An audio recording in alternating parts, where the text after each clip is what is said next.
Hi, Steve.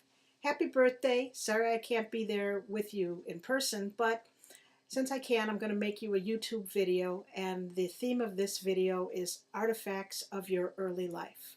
We're going to cover 4 categories: academics, games, music, and art. Let's get started. First category, academics. And I have one interesting artifact. It's in this leather case, and it is an honest-to-goodness slide rule. It's a little rusty after all these years, but by manipulating the slide, the rule, and this little plastic thing, you can make measurements like they did in Apollo 13 when there was a problem with the spacecraft and they had to save it. Fortunately, I'm not in that industry and don't know how to use a slide rule. Nonetheless, it did impress me as an interesting artifact, and I guess I've kept it all these years, which is many at this point. So that's academics. Now we're going to move on to the second category, which is games. Category number 2, games. Now there's a lot of different games I could have used, but I'm going to focus on 3. And these are games from our childhood.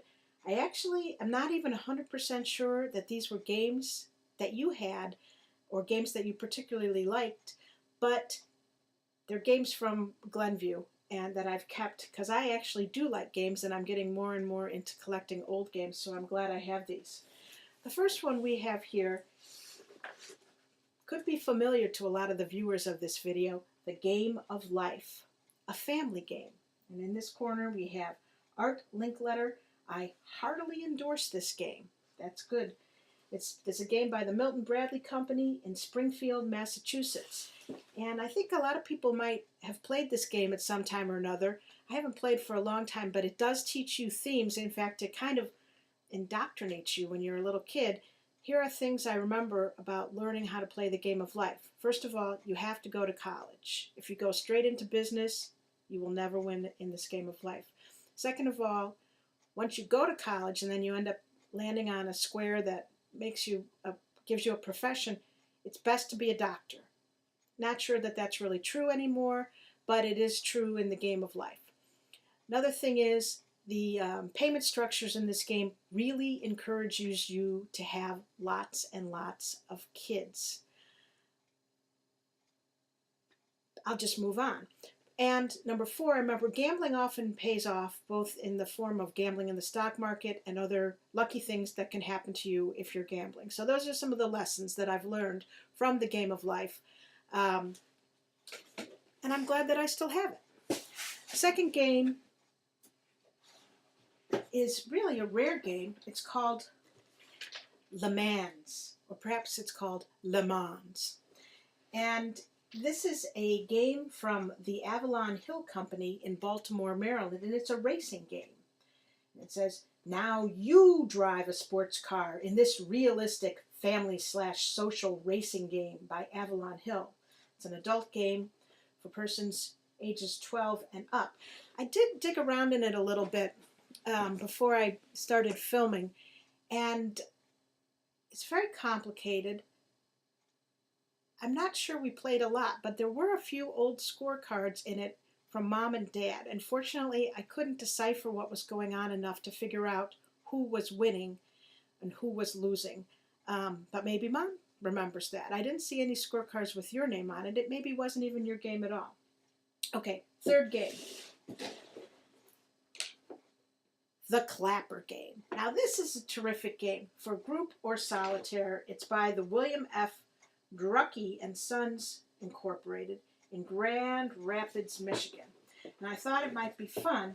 This is a solitaire. I mean, I always played it as solitaire. I'm not sure how you play it as a group, but you have this little box. You roll the dice, and then, so I rolled an 8. So I put up 8, and I thought it would be exciting to see if I win or not. 4. I'm going to do a 4, and you have to make decisions.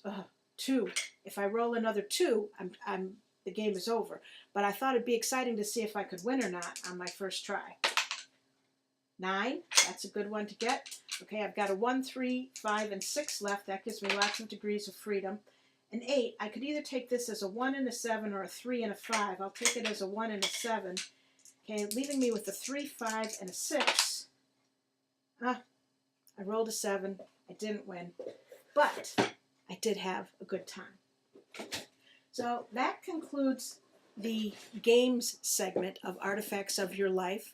And now we're going to move on. Music. I have some of your old albums. Now, actually, it could be Carol's albums, could be yours, we're not sure.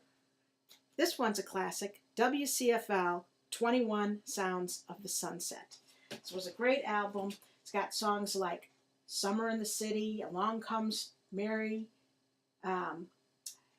It has that one I liked, Snoopy versus the Red Baron, You're Pushing Too Hard, Western Union, Sweet Talking Guy, Hanky Panky by Tommy James and the Shondells, and Psychotic Reaction, among other things.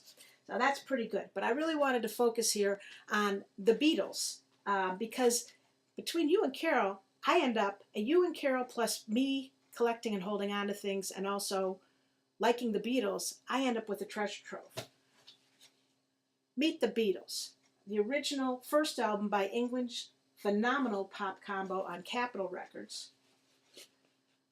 Beatles, Hard Day's Night. Never understood the movie, but I do have the album, and maybe if I listen to it again, I'd be able to. Okay, here's a good one. The White Album. And you might be able to see it's got a number here. The original, this is an original, and it's 0942525. I wish it was a better number. It would probably be worth more money. But better than the albums, I've got singles.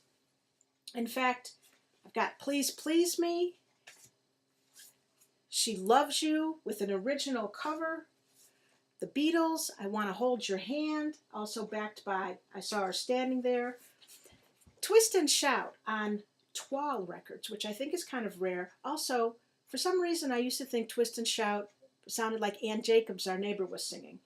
And some others, including some on Capitol. The one thing I wanted to say here was, it's interesting, I actually have 2 copies of Please Please Me. So I think you and Carol each bought a copy, and by studying the artifact, I can actually tell this was yours because it has number 65. Number 65 on it, because you had a really compulsive little 45.